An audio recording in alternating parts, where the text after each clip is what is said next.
Hello everyone. In this lecture class, we can learn about OSI model, that is Open System Interconnection model. So in communication networks, we need to learn many important terms, and also considering the fundamentals of the communication network and its components. There we need to learn something called the Open System Interconnection model, and this was actually introduced in the year of 1970.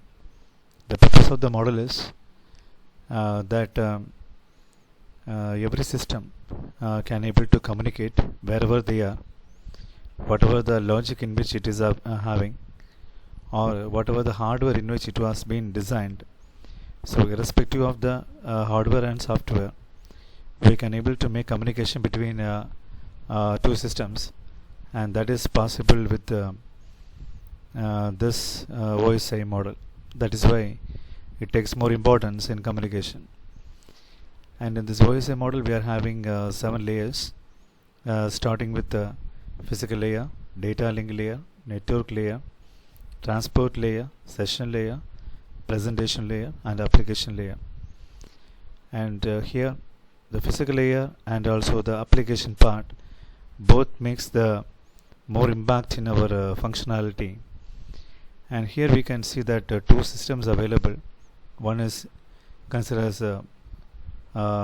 system A, and another one is system B. So if A wants to communicate with B, or if B wants to communicate with A, then this OSI model functionality will be going on or running in every system. So that is the meaning of this overall model. And here we can see layered architecture, protocol layering, peer-to-peer communication, all is possible in their layer level.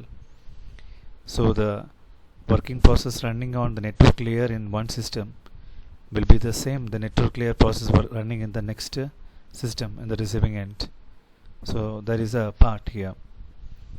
And with the physical layer, we can say that the actual physical connection between the two devices, one in the sender side and one in the receiving side. And the higher layer to the physical layer that we know, that is the data link layer. So every content we represent by its data unit, pointing out the higher layer and also the relevant layered format. So with a proper transmission medium, we can able to send data in bit level, and also we can able to connect between different topology. We can do multiplexing. So these all things are possible with the physical layer. Then comes the data link layer, and in the data link layer, what is the main part is node to node delivery of the data.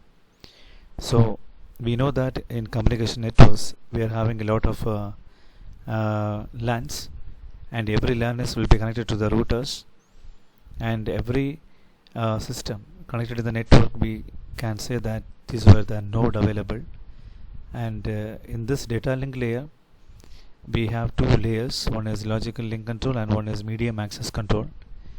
And here the logical link control will be processing the informations like addressing and also the communication part with address for connecting the devices, and that is logically. And next the media access control, and here it establishes the communication and also the link it will maintain between the two connected system. So in this way, these two layers are taking more importance. And as usual, the higher layer to the data link layer will be the network layer. And here we can see the different functions of the data link layer, starting with the framing. So framing means we need to form bits. By putting the bits in a form, we can able to form a segment, and this format we normally call as, that is, frame with addressing. And here the most important thing is we can able to identify the source and the destination address. Next, the physical addressing. After creating the frame, the data link layer will be adding the physical address of the sender and the receiver. Next, flow control. So flow control, error control and access control, these three are the important things we can able to have in this data link layer. So flow control will be managing fast communication, so between different routers on the way to the receiver. Error control will be providing error control, which helps to detect and which helps to retransmit the lost frame. And access control will be enabling us to have a good way of connecting to any device located too far via a channel. So that is possible with this access control. And network control, that is the third layer in the OSI model, responsible for source to destination delivery of the packet. So here we can see that every data packet, individual data packet, can be forwarded so between two systems via routers, and which was connected with the network layer. And the main functionality of the network layers are internetworking, logical addressing. Logical addressing means when we want to send data to another network node, there we need the help of a logical address. So the network addresses will be assigned based with the local administrator device. Then also certain protocols are actually functioning here, which were called as dynamic host configuration protocol, and also routing. So without a proper routing format with this algorithm, we cannot able to find the path between the source and the destination in a network. So in this way, the network layer is helping us. Next we have the transport layer. Here it will be enabling a very advantageous work, that is sending the entire data from the sender to the receiver. That is possible with the transport layer. Okay, so the main functions with the transport layer we can able to look on as port addressing, flow control and error control.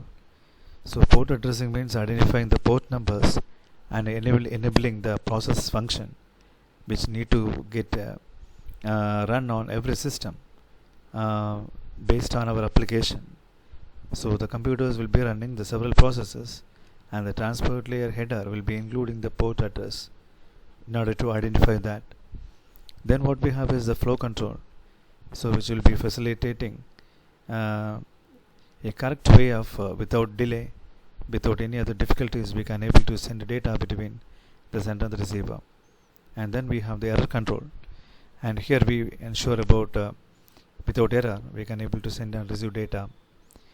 Then for the session layer, here we say that the main part is with establishing and maintaining and ending the session. So once a link is made, then the communication will be enhanced, data transfer will be done, and once the data transfer is completed, then we can say that we need to end the process. We need to terminate the content between the sender and the receiver. That is possible with the session layer. And next, presentation layer. So the present layer is responsible for translation, compression and encryption. So here, in which way we will be assigning the data, what is the meaning of the data, what it is for. These are the things which we need to concentrate on this presentation layer.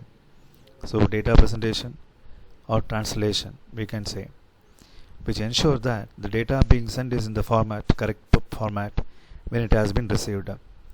And also, if we need to send more data, we can able to encrypt it, so in order to provide safety.